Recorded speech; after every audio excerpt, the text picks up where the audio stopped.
Mi mbrëma të gjithve, mirë se keni ardhur gjithë. Në fakt, unë prej pak kosh kam nisë punë brenda këtij kuvendi, po kam marrë këtë zakonin e keq që të flas me letër, po e bëj për shkak se sot pikërisht u debatua, votua buxheti i vitit të ardhshëm dhe dua ndaj me ju disa shifra që janë me të vërtet domethënëse. Ju falenderoj në radhë parë për shkak se me praninë tuaj në këtë protestë dëshmoni qytetarinë tuaj, por edhe se sa absurde është situata në cilën ndodhemi. Se sa paradoksale. Paradoksale sepse kryeministri po përpiqet me mishe me shpirt, me dhëmbe me thonjë, të mbrojë zëvendësen e tij që është akuzuar për vjedhje. Paradoksale sepse Belinda Balluku është njëkohësisht ministrja që ka firmën e 7% të buxhetit të shtetit.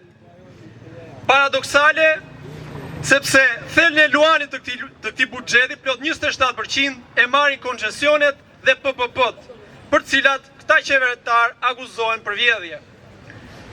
Paradoksale sepse përmes asaj që quajnë paqe fiskale, praktikisht po i falin 1 miliard euro atyre që këta i quajnë biznese, por që në fakt janë miq të ngushtë të Edi Ramës. 1 miliard euro.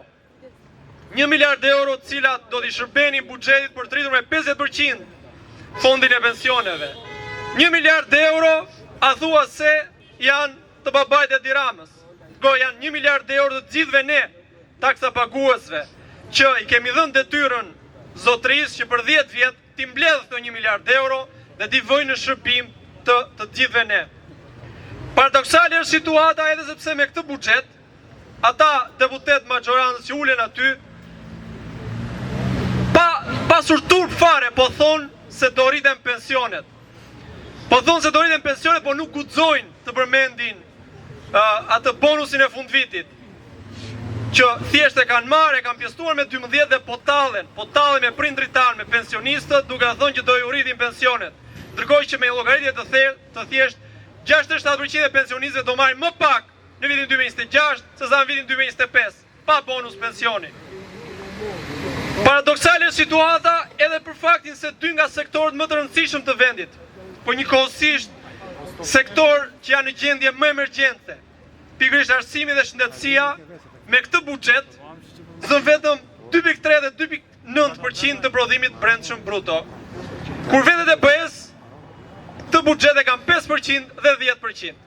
Tek ne, me sa duket, shëndetësia dhe arsimi që ka kaq mirë, sa që pjesa që i japim arsimit dhe shëndetësisë është 2.3 dhe 2.9%. Paradoksal është fakti që shpenzimet e ministrisë Belinda Ballukut, ministrisë së infrastrukturës, thuajse 50%, 46% e shpenzimeve i zë transporti rrugor. Për atë që ajo akuzohet për vjedhje, në këtë vend ku praktikisht kemi 35 vjet që ndërtojmë rrugë, e rrugë s'kemi, sepse vazhdojnë të ndërtojnë rrugë që s'na çojnë as gjikundi, sepse lekët viden.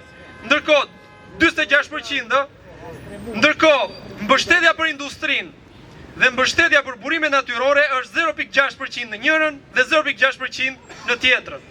Në vendin ku për 35 vjet viden burimet natyrore dhe s'ka mjaftueshëm financim nga shteti që t'i mbikëqyr, dhe në vendin ku për 35 vjet po rrënohet dita ditës industria, buxheti, shpenzimet e ministrisë janë vetëm 0.6%. 50% janë për rrugët, e them edhe një herë. Jam i bindur se bini dakord me mua që paradoksi më i madh në vendin tonë është që për 35 vjet Edi Rama me Sali Berishën na kanë trajtuar në tillë mënyrë siç nuk ka bërë asnjë diktator tjetër në rajon e në botë. Ky është paradoksi më i madh.